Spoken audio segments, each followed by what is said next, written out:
नाजरीन, उर्दू ग्राफी में खुश आमदीद। क्यों ना आज एक क्विज हो जाए। आपके पास सिर्फ 5 सेकंड्स हैं। हम एक शायर की तस्वीर को थोड़ा छुपाकर आपके सामने पेश करेंगे।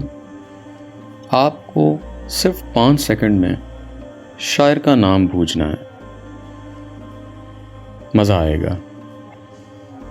तो चलिए शुरू करें।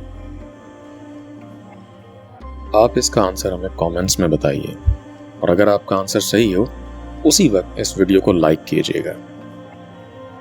देखते हैं आपका आंसर सही है या नहीं।